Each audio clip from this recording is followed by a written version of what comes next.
And my message today is entitled, A Mind to Work. Praise the name of the Lord. I want to speak about a mind to work. That if you want to grow and even do greater and bigger things, most of the times the things we think we need are not the things that we need. We just need a mind to work. Now, a mind to work, I know I talked about thinking, na tukasema mambo kadhaa juu ya thinking, but when I talk about a mind to work, I'm talking about the attitude of the mind, the attitude of the heart. Praise the name of the Lord. Because there are people, their trouble is not resources. Their trouble is not their intellectual capacity. Intellect wako nayo ya kutosha. Opportunities wako nazo za kutosha. It is only that they don't have a mind to work. Hawana ile nia ya kufanya kazi. Bwana asifiwe. So sinaona hata sasa simu yangu imepata kitu kingine ya kuwekelewa juu yake. Na sasa hapo kunatakiwa kuwekelewa simu ama kamera. Na kwa nini tunawekelea simu? Bwana asifiwe. Na vijana wameniambia wanataka wawe wakichukua. So we need a good camera. Praise the name of the Lord. Si tulisema tumetoka wapi? Mnakumbuka niliwaambia tumetoka wapi? Tumetoka wapi? Level ya kufanya nini? Ya kustruggle. Sasa tuko level ya excellence. The way to behave hii level ya excellence ndio itadetermine kama tutaenda level ya distinction. Vile tutabehave hapa kama embrace excellence. Na naona ni kama tunaelekea huko. Sasa when I start seeing the things that are happening, I can see. Unajua when a man of God prophetically speaks a word, Mungu huwa anasikiza na anafuatilia kutekeleza.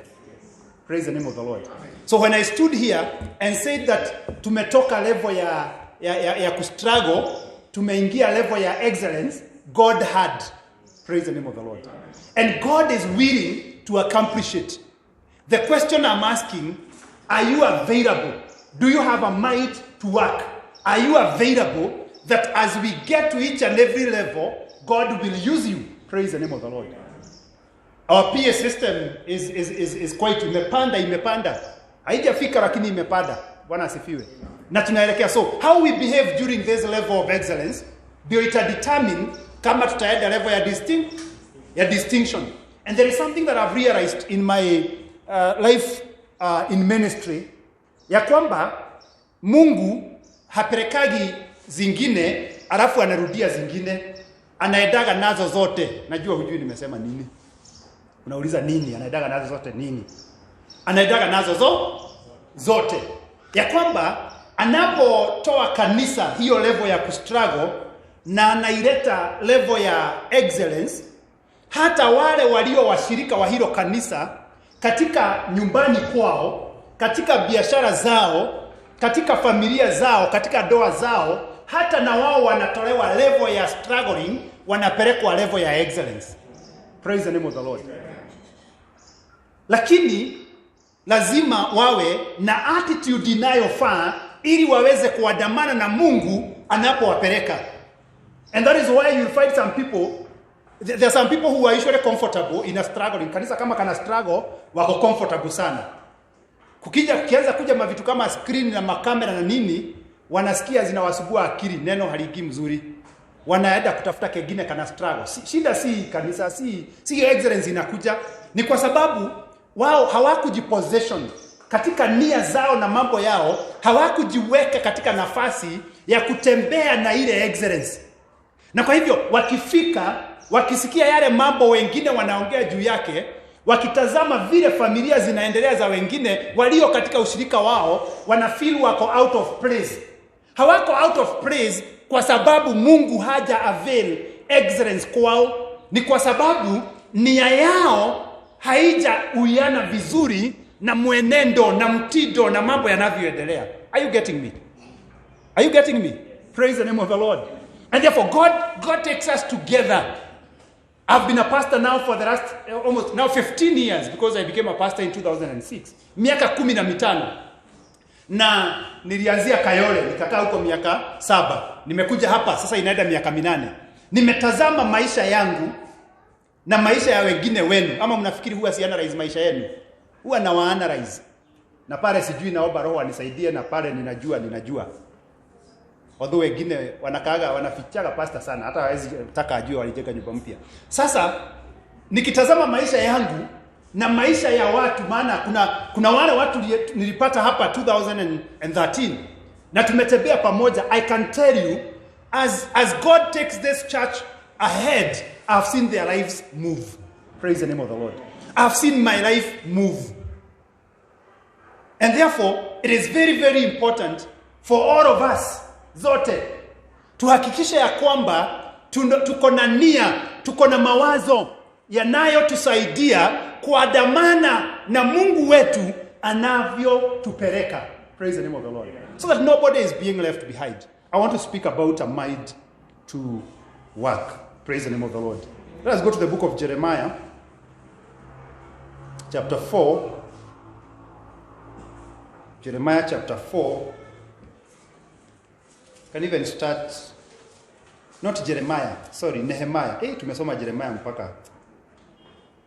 Nehemiah sio Jeremiah.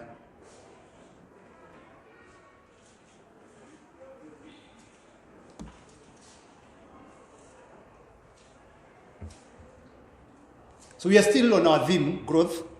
Na naamini ya kwamba, but are we growing? Unajua quarter iko karibu kuisha. The first quarter of the year is about to end.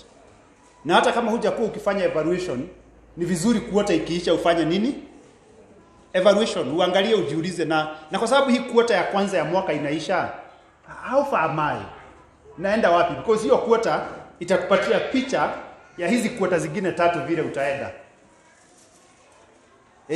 Vile utaenda katika maisha yako yote, kama ni area ya kiroho, kama ni area ya nyumbani, kama ni area ya biashara, area hizo zote unapoangalia hii quarter vile imeenda, ili kuna kitu huwa nimesema hapa, nasemaga you reflect and adjust, ili usiendelee na mtindo ambao hautakupatia kufaulu. Mahali ambapo panahitaji adjustment, una adjust. Bwana asifiwe. Kuna kitu ulikuwa umedecide kufanya, lakini quarter imeenda, unapojipima na kujiangalia, unajiuliza what am I supposed to do after this? Praise the name of the Lord. Yeah, and we welcome our children ambao wamefunga shule na our teenagers back. I think when we know the day ambayo KCSE inaisha, we will set the day ile yetu ya shukrani. We always have a Thanksgiving day, shule zikifungwa. We will set that day, and then we are working on a program for the teenagers together with the director Aris, na ili tuhakikishe ya kwamba during this holiday you are well taken care of. So there will be programs for you, kwa hivyo tusiwe na shaka. Bwana asifiwe. So karibuni back nyumbani. Nilikuwa wapi nikafika hapo? Nilikuwa nasema una reflect na una adjust. Unajua bado tunazeeka. Una reflect na una adjust. Kwa hivyo hii quarter unajiuliza ni mambo gani ambayo nilipanga kutekeleza na ni kwa sababu gani sijaweza kuyatekeleza vile nilivyopanga. Swali ya kwanza ni hilo. Swali la pili ni je, kama nimeyatekeleza yamezaa mazao niliyotarajia yaweze kuzaa? You know, I decided that I'll be doing this to enhance my relationship with my children. I decided that I'll be doing this to enhance my relationship with my husband or my wife. Is that relationship being enhanced? I said I'll be doing this, na ili biashara yangu niifikishe hapa. Is it happening? If it's not happening, you don't continue doing the same thing. Bwana asifiwe. You adjust, so that by the end of the year, you will have received some fruits for the labor of your hands. Verse 1 of chapter 4 of Nehemiah. Now when Sanballat heard that we were building the wall, he was angry and greatly enraged, and he jeered at the Jews. And he said in the presence of his brothers and of the army of Samaria, what are these feeble Jews doing? Will they restore it for themselves? Will they sacrifice? Will they finish up in a day? Will they revive the stones out of the heaps of rubbish and burnt ones at that? Tobiah the Ammonite was beside him, and he said, yes, what they are building, if a fox goes up on it, he will break down their stone wall. Hear, O our God, for we are despised. Turn back their taunt on their own heads, and give them up to be plundered in a land where they are captives. Do not cover their guilt, and let not their sin be blotted out of their sight, for they have provoked you to anger in the presence of the builders. So that is the prayer of Nehemiah. But verse 6 is where I want us to pay attention. So we built the wall, and all the wall was joined together to have its height, for the people had a mind to work. Praise the name of the Lord. Why did we build the wall? Why did we join it together? Why did we get half to its height? Even if Tobiah and Sanballat were ridiculing us, even if they were saying the wall would break, even if there was a heap of rubbish that needed to be corrected, although there were charges, Nehemiah is telling us that the reason why they were able to get to half, they were able to put together that wall, is because the people had a mind to work. Praise the name of the Lord. And some versions will say they had a heart. Kuna mtu inasema a heart. Kuna inasema a heart. Ni ya nani inasema a heart? Ni ya nani inasema a heart?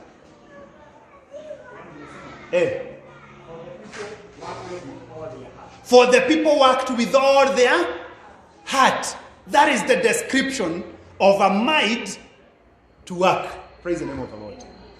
And that is my call for you today. Even if I will not say so many things today, kitu ambacho nataka niseme siku ya leo ni ya kwamba Mungu anawaita watu wake, na anapowaita ili uweze kutekeleza chochote katika maisha yako, chochote katika maisha, katika biashara yako, chochote katika maisha ya jamii, lazima uwe na moyo, lazima uwe na nia inayokubali kufanya kazi.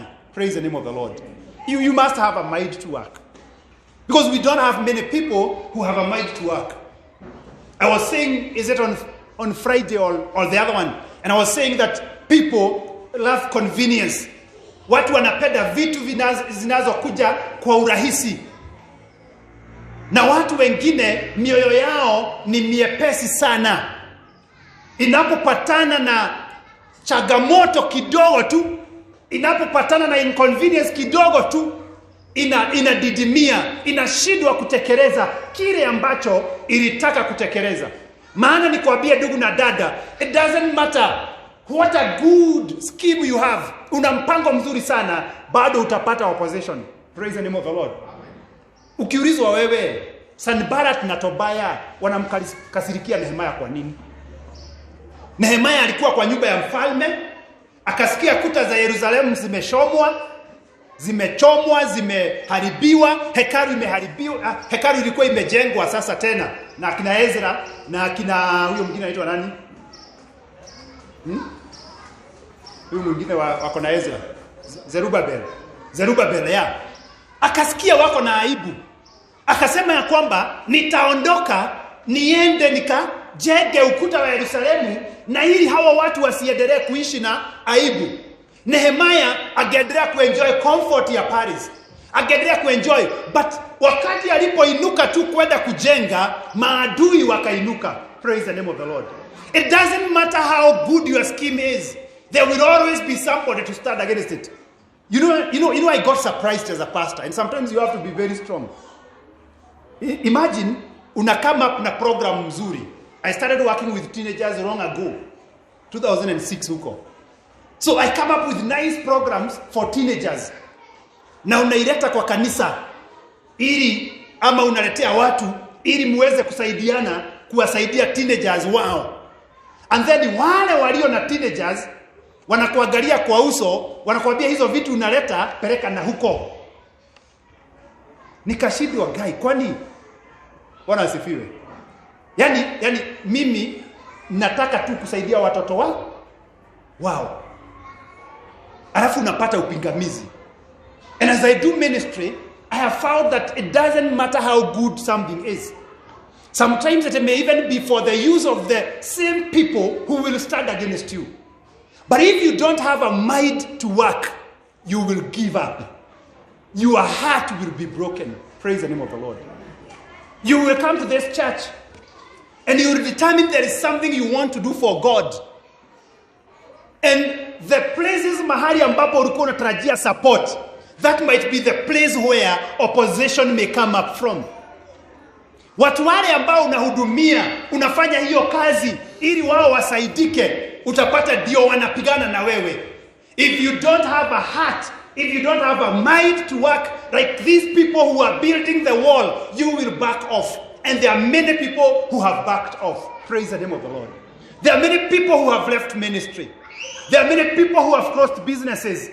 There are many people who have stopped good things they started simply because, yes, they had very good intentions, but they didn't have the stamina to withstand opposition. They did not have the stamina to say, even if Tobiah and Sanballat is speaking against me, even if they are scheming that they are going to come and beat us, they don't have the stamina to say, no, I will still do it. Praise the name of the Lord. But I pray that we will have men and women of God who will rise up and say, it doesn't matter who stands against me. It doesn't matter who supports me and who does not support me. As long as the Lord has called me to come and rebuild this wall, I will do it until it is completed. Praise the name of the Lord. Praise the name of the Lord. That I got into this family to make it work. I got into this marriage to make it work. There will be things that will shake me. There will be things that will look at me in the eyes and tell me there is nowhere you are going.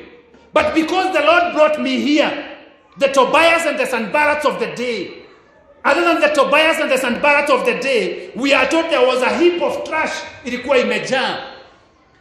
Now wange give up waseme, why are we even doing this? But because they had a mind to work, they were able to build the wall. They were able to put things together until they got to half. Praise the name of the Lord. That I've started this business. Hii ni vitu ninauza. Ninapouza kuna watu wananitukana, wengine wananifukuza, wengine lakini kwa sababu najua Mungu ameniita kufanya kazi hii. Wengine hata wananiuliza, kwani siwezi pata kazi ya heshima? Nafanya kazi ya aina hii. Lakini maana najua this is where God has called me to labor. I will labor because I have a mind to work. Praise the name of the Lord. I will not give up at the ridicule of Tobiah and Sanballat. I will not give up. If some of us were to listen to Tobias and Sanballat, we would have left long ago. Some of us have not been sustained even because we really had a strong mind to work. It is because the Lord really just wanted us here. My wife can tell you, there are many times I have contemplated quitting the work of ministry. Not even her. Bishop Kashoki can tell you, I've gone to his office and told him, from today I'm no longer a pastor. Because it's not easy. Praise the name of the Lord. Just like it's not easy where you are. It's not easy what you are doing. It is not easy that God has called you there. It's not easy. But I pray that the Lord will give you a mind to work. And because you have that mind, you have that attitude, God will give you victory to the glory and to the honor of his name. Praise the name of the Lord. People who grow in their areas are people who have a mind to work. Are people who don't just give up like that. Are people who are not faint-hearted. Are people who are able to push and push and push until they get what God promised and gave them for a vision. Praise the name of the Lord. What had Nehemiah been given for a vision? It is the completion of the wall of Jerusalem. It did not matter who came against him. Even when they schemed wakachukua vitu vya vita wawapigane na wao, it was easy for Jeremiah to say, God, you can see they are even fighting us. Do we now tukikufa ukuta? No. Jeremiah said, we have a mind to work. We must do this. We must complete it. Ndugu zenu wengine shikeni silaha. Hii mkono ingine shika ile kakijiko ya kutengeneza mawe. Fanya kazi ukijiehoga Bwana asifiwe. Fanya kazi ukiangalia. Walindeni ndugu zenu maana kazi hii lazima tuimalize. Praise the name of the Lord. We must do this work and finish it in the name of Jesus. Praise the name of the Lord. The first thing that comes in when I think about a mind to work is doing it with the whole of your heart, just like the Bible has said. And Paul is writing to the church at Colossae in Colossians chapter 3 verse 23, one of my most favorite verses in the Bible. Biblia inasema, whatever you do, work heartily as for the Lord and not for men, knowing that from the Lord you will receive the inheritance of your reward. You are serving the Lord Christ. Praise the name of the Lord. Najua nimenena sana hapa kuhusiana na hii sehemu ya pili, as for the Lord. But there is something here that is very important to note. Biblia inasema, whatever you do, do it with the whole of your heart. Bwana asifiwe. Do it with the whole of your, like you're there. Because there are people who do things is like they are ni kama kupitia wanapitia. There are people who even do marriage as if wako safarini. Yaani kuna watu mizigo inakuwa imepangwa 24/7. Ni kama kupitia tu. Hawajawahi settle. Bwana asifiwe. Hata hapa House of Worship Kamuru, najua kuna watu wanapita tu. Bwana asifiwe. And the way kujua watu wanapita na ni vizuri kuwajua ni ya kwamba wanapitaga tu. Na kwanza watu wa kupita wengine wanakuwa na mioto sana wakati wako. Kwa sababu unajua watu wa nyumbani wanakuwa wameseto. Wamekaa wametulia. Bwana asifiwe. Ama wewe ukienda pale Longonot, inaitwa Longonot, pale view, inaitwa hot view. Viewpoint. Ukienda hapo viewpoint, wale unaonaga huko wakichunga ng'ombe ama wamekaa, unaona kama wana shughuli. Wanakuwa na vituko kama nyinyi. Mkisimamisha magari, kupiga tu picha, kwa biana ona. Bwana asifiwe. Hata kuna mtu hapa nilionaga picha yake amepigiwa hapo, sema ni nani. Lakini anajijua. So nyinyi wapitaji ndio mnakuwa na excitement hiyo. Na utapata hata kanisani kuna wanakuja wako na excitement nini then after 3 months hawako, walienda ni kupita tu. Kama wewe unapita, kama ulikuwa wewe wakupita kutoka leo, tafadhali kaa hapa. Bwana asifiwe. Kama uko hapa leo, sasa nikufunge hapana. Kaa hapa. Praise the name of the Lord. Doing it with the whole of your heart. Si kama mtu anapita, ni mtu ambaye ameweka mawazo yake yote hapo. Bwana asifiwe. Kama ni, and that is why it is important sometimes to really do very good evaluations before you get yourself into something. Kabla uingie juu ya, iwe ni biashara unafanya, iwe ni boma unajenga, iwe ni vizuri wakati mwingine kufanya background mzuri, kufanya utafiti wako mzuri, na ili ukiingia katika hiyo kitu ufanye na moyo wako wote. Bwana asifiwe. Kama ni boga niuzie na moyo wako wote. Kama ni mtoto lea na moyo wako wote. Wacha kulea ukiulizaga magadhiere watakuwa wakubwa waondoke lini. Wakati huo, praise the name of the Lord. Kabla umpate, kata kauli ya kwamba huyu mtoto wakati Mungu atanipatia katika mikono yangu, I will do parenting with the whole of my heart. Praise the name of the Lord. But when I come to House of Worship Kamuru, I will do the things that I do there with the whole of my heart. I will enjoy the fellowship with the whole of my heart. Unajua kuna watu they don't even enjoy fellowship with the whole of their heart. Bwana asifiwe. Nitaingiana na watu hapa, maana Mungu amenileta hapa. When you come, do it with the whole of your heart. Wacha kuja ingiana na watu, ingia kabisa. Ukisikia ni kama hamuingiani, heri hata utafuta mahali kuingine hapako, utasikia moyo wako wote uko hapo. Praise the name of the Lord. Maana Biblia inasema whatever you fight to do. Ukiajiriwa kazi na Mungu amefungua mlango, ifanye with the whole of your heart. Ifanye with the whole of your heart. Wacha kufanya juju kulingana na mshahara unaopata. Biblia inasema whatever you fight to do. Praise the name of the Lord. Kama ni biashara you fight to do. There is one thing that I tell people, ya kwamba myself huwa sijiingizi katika mambo that I cannot do excellently. If I cannot do it well, I don't want to do it. I quit. And there are things I've been invited to do. And I've said, please, I will not, because I will not do it well. Maybe because I don't have time. Maybe because I don't have a lot of passion for it. Maybe, but whatever I do it with a passion that I know is unparalleled. Praise the name of the Lord. And if I cannot do it with the whole of my heart, I quit. Because I don't want to do something ambayo ninafanya na moyo nusu-nusu. Siko hapo, see. It is important. If you have a mind to work, you do it with the whole of your heart. Praise the name of the Lord. And that is how to grow. That is how to grow. If you want to serve in the intercessory department, serve with the whole of your heart. Give yourself fully to that service. Give yourself fully to that service. Don't be this person ambaye hatujui kama atakuja ama atakuja. Unajua kuna watu hata wakiambiwa wahubiri kwa fellowship lazima kuwekwe standby. Maana wanajulikana. Ama hamjapatana na watu kama hao. Ati fulani mkimwambia akuje ahubiri mpaka muone ameingia. That is the only time mtajua atakuja. Lazima kuwe na standby. No ingani yole hana we tawe halelie. Akikosa kukuja ujue wewe ndio utahubiri. Praise the name of the Lord. You know it's very bad to be known like that. Ati fulani hata nikwambia atatembea kwako. Hata chakula usitayarishe. Akikwambia amechukua gari anakuja sasa ndio uanze kudhidha viazi. Anaweza kukutelia, unaweza kupika upike alafu mlikuwa mmeagana akuja saa 10, 4 au 5 akupigia. Sioni kama nitaweza leo. Sio vizuri kuwa watu kwa aina hiyo. People who are not serious with life. Praise the name of the Lord.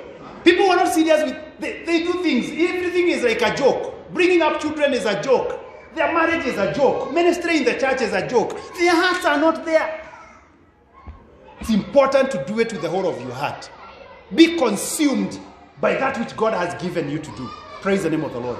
They built that wall because they had the mind to work. Number 2, people who have a mind to work have no room for excuses. They have no room for excuses.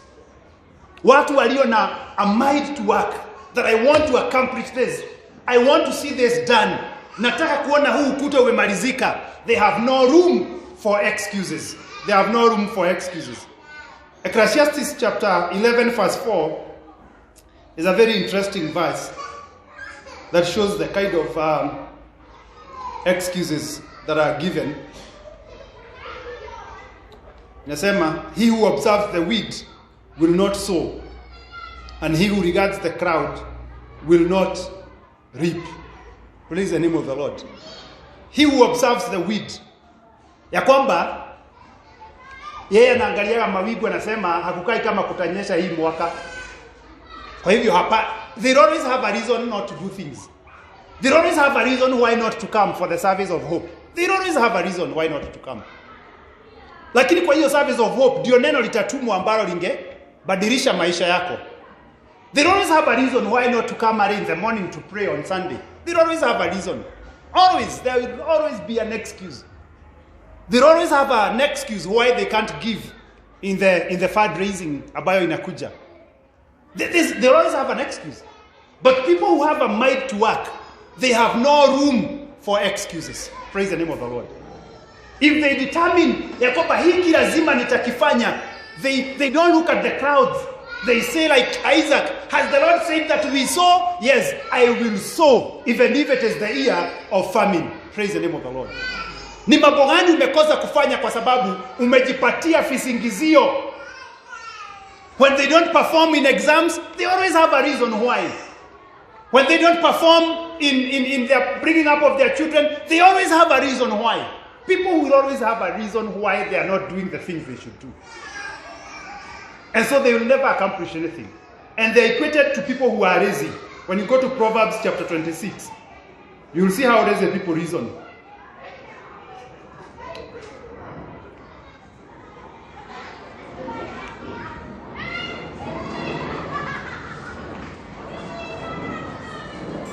Verse 12. They were saying, do you see a man who is wise in his own eyes? There is more hope for a fool than for him. The sluggard says, there is a lion in the road. There is a lion in the streets. As a dog turns on its hinges, so does a sluggard on his bed. The sluggard buries his head in the dish and wears him out to bring it back to his mouth. The sluggard is wiser in his own eyes than 7 men who can answer sensibly. And you can continue reading, and thereafter it shows how this sluggard, this person who is lazy, this person who is not wise, will try to convince you that there is a lion outside. Siwezi toka kuna simba. Bwana asifiwe. There are people, the only reason why they have not excelled, the only reason why they are not prosperous is because they have given themselves excuses. They have given themselves excuses for not doing what they ought to do. There's a time I remember, it was during this COVID season when we were doing online services, and I said, you cannot have excuses and faith at the same time. Bwana asifiwe. I don't remember whether I was talking about the children of Israel giving excuses. Giving excuses. You know, you can't have excuses and faith. You have to choose which one you have to take. You cannot excuse your mistakes and still want to thrive. When you determine to do something, you must not create room for excuses. We are told that there was a heap of rubbish. There were many things that were happening. But these people never gave an excuse.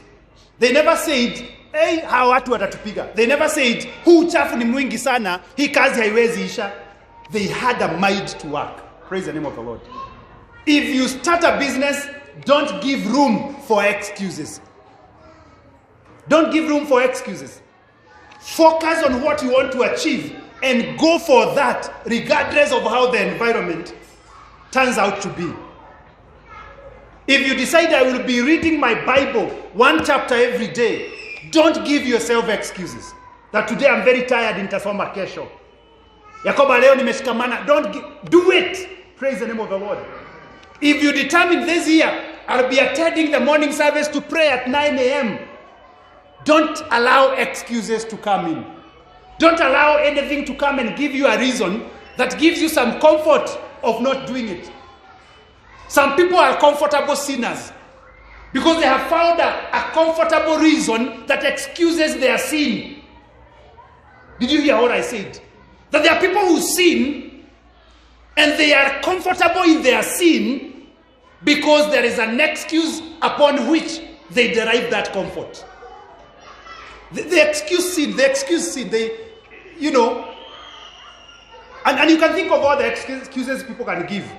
No, it's my personality. No, you know this doesn't happen. You know this.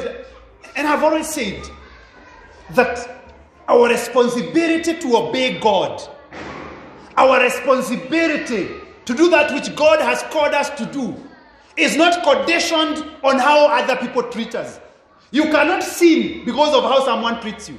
You cannot sin because of how your husband or your wife treats you. You cannot sin because of how your neighbor treats you. And then get some comfort in your sinfulness based on it is because of him. You will still perish. Praise the name of the Lord. Because the disaster that happened to Moses is because God sent him. God sent him and told him, go and gather the people for me, that I may give them water. And then when they are gathered, speak to the rock, and I will give them water. God had a reason why he wanted the people gathered, and he wanted the rock spoken to. But when Moses came, he looked at the people, and he got angry against them on behalf of God. You know, there are people who get angry on behalf of God. Yani akaona vile wako wenye dhambi against God, akakasirika sana. Akaugonga mwamba akawaambia, na nyinyi watu vichwa ngumu ni mpaka siku gani? Naye Mungu akamwambia, kwa sababu huku niheshimisha mbele ya watu hawa wangu, ile nchi niliyowaahidia hutafika. Imagine, you did not, like, you got angry on my behalf, and by your anger on my behalf, you did not earn respect, you did not earn honor for me from these people. And then Moses went, oh God, let me, akamwambia Moses, don't trouble me again, come. Akampeleka juu ya mlima. Akamwambia unaona huko? Unaona huko? Huko ndio nitawapeleka. Lakini wewe hutafika. Kwa nini? Kwa sababu Musa alichukua tabia ya wale watu, on it akajenga vile atakavyo behave na kurespond kwa Mungu. Akakosa kumtii Mungu. Therefore you have no excuse. If you have determined you have come to the faith and you are born again, you must remain holy regardless of how people treat you. You must remain righteous. You must walk in the ways of God regardless. Don't give yourself an excuse. Hata unajua vile hii dunia iko, unajua no, there is no excuse. Don't live in the comfort of your excuses in a sinful life. A person who has the might to work does not entertain excuses. Nehemiah is telling them, the work I'm doing is so great, I cannot come to honor to converse with you. Praise the name of the Lord. Siwezi kuacha kazi ambayo ninaifanya nikuje huko mnaniita ati tuwe na ushirika na nyinyi tuongee mambo ya amani. Siwezi kukuja. Kwa nini? I have a mind to work. Praise the name of the Lord. But someone who has no mind to work, akikutwa akilima, anamwambia nilikuwa naenda kusalimia fulani, na anasema onaditi muirigite. Take that image, and by the way, there are people's lives that happen like that. There are people who never live their lives. Kazi yao ni kuwafuata wengine. But I like the example of my mother. My mother akienda kulima alikuwa anabeba jembe mbili. Ukikuja kupita hapo, yeye anaendelea kulima na anakuambia heka jembe kaange hau. Unampea story mkilima. By the time unamaliza kumpatia muhahe yenye unampatia, umemaliza shamba yake. Bebaga majembe mbili. Wakija kukupea story, wakupea story mkilima. Usiache kazi yako. Ama hujaiona watu wanaacha kazi zao? Watu wanaacha kazi zao. Na hujui huyu anaenda huko kwa nini? Maybe hiyo ndio amedetermine kufanya. Never give yourself an excuse. Praise the name of the Lord. The other thing as I finish, because we don't have much time, is that people who have a mind to work stays on to the end. They stay on to the edge. They don't do things half-half. Shida ya watu kufanya vitu nusu-nusu ni kwa sababu sometimes they don't have a mind to do it. So wanaanza hiki, wanafanya kidogo kabla iive, wanaiacha, wanaenda kufanya ingine kabla iive, wanaiacha, wanaenda kufanya ingine kabla When will you ever sit and enjoy? Praise the name of the Lord. Nehemiah, when you come to Nehemiah chapter 6, verse 15, the Bible says, within 52 days, the wall was completed. Praise the name of the Lord. So there was no quitting in between. There was no allowing distractions, because brothers and sisters, there are enough distractions on the way. Tunapoelekea katika hii safari, unapokata kauli kufanya doa yako inawiri, unapokata kauli kufanya familia yako inawiri, kufanya huduma yako kwenye nyumba ya Mungu iweze kukua na kufika kiwango cha juu, there are enough diversions, there are enough distractions. And some of them look so good. They look nice. They look attractive and enticing. You must be in control of your appetite. Praise the name of the Lord. In this world, you must be in control of your appetite. Yakobo, unasikia vizuri Mungu amekuita uanzishe hii biashara na ni ukweli umeiweka vizuri, umeianza vizuri. Then kabla i break even, unaona jirani mwingine ameweka ingine ya kitu fulani. Then unaga unaacha hii, unaenda kwa hiyo. Kabla hiyo ishike vizuri, unaona mwingine ile kona nyingine amefanya kitu kingine. When will you ever settle and complete and finish? Praise the name of the Lord. Staying to the end requires endurance. It requires you to be in charge and to control your appetite. It requires a lot of focus and a lot of objectivity. It requires a refusal to be enticed. Nishawahi kukupatia mfano wa mtu ambaye anakimbia kitu kinaitwa marathon. Take for example, you are doing the, huku tumezoea sana, so you might not see as if it's anything. But take for example, somebody is doing like the London Marathon. I don't know whether you have watched it on TV. So take this guy who did 1.59, anaitwa nani? Anaitwa Kipchoge. Eliud. Eliud Kipchoge.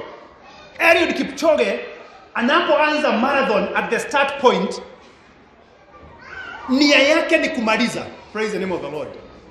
Unapopita njia kule, because what they do is that they ensure the route of that marathon passes through some very attractive sites. Ili TV za dunia yote zinapoangalia those attractive sites waweze kuziona na watalii watembee. Lakini Kipchoge maana yuko bioni, haedagi akiangalia attractive sites. Praise the name of the Lord. Yeye ni kukimbia amalize bi. On the way, there are some attractive things. There are some people who are dancing. There are some green hills and mountains that look nice. There are some waterfalls that are very attractive, that seem to be beckoning and saying, stop for a moment and see how nice I was created. But if you are on the race, you keep running until you finish the race. Praise the name of the Lord. Wengine wetu tulianza safari, lakini tulikupata mahali kuna waterfall, tulisimama hapo. Na bio inaendelea. Wengine tulifika mahali kuna tumilima tuzuri, tumesimama hapo tunatazama tu tumilima. Na tuliitwa bio, tukimbie tukamilishe bio. And that is why we don't finish. Praise the name of the Lord.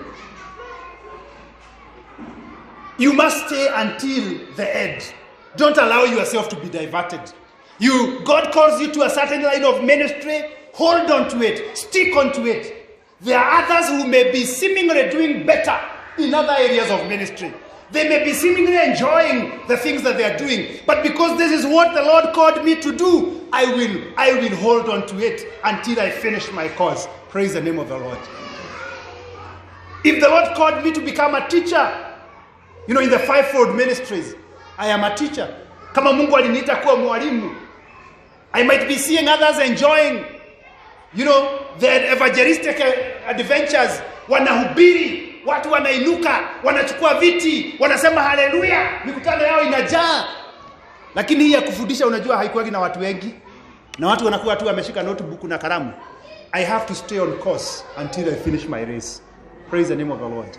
I have to stay on course until I finish my race. Kama ni familia, kama ni doa uliingia ndani yake, if you have a mind to work, you must stay on course. Don't give yourself alternatives. Don't give yourself a plan B. Your plan A is plan A, and plan A alone. I have to make this marriage work. It has to bring what it must bring. I have no other option. I must make it work. I'll stay on this course until I've completed the race. Praise the name of the Lord. So that you may say like Paul, that this is what I've done. I've kept the faith. I've finished my course. I've finished my race. And now, awaits for me. A crown is only given to those who finish. Praise the name of the Lord. As long as you finish. As long as you finish, there's a crown for you. Praise the name of the Lord. Kama uliokoka ndugu na dada, let your determination be to finish this race. Along the way, there will be attractive things. As you journey through life, there will be attractive things. There will be businesses that require you to do things that will take you away from God. There will be drugs and alcohol that will be beckoning on you. There will be sexual immorality and every other thing that will be calling you on the way. But the cry of my heart, remain on course until you finish the race. Praise the name of the Lord. Don't be bothered about who is cheering. Don't be bothered. Don't look so much on the people along the path. Just keep running. Just keep running. Just keep running. Just keep running until you finish the race. If you have a mind to work, you stay on course until the end. There is no option of quitting. There is no option of leaving. No matter how difficult it becomes, you endure until the end. Bwana asifiwe.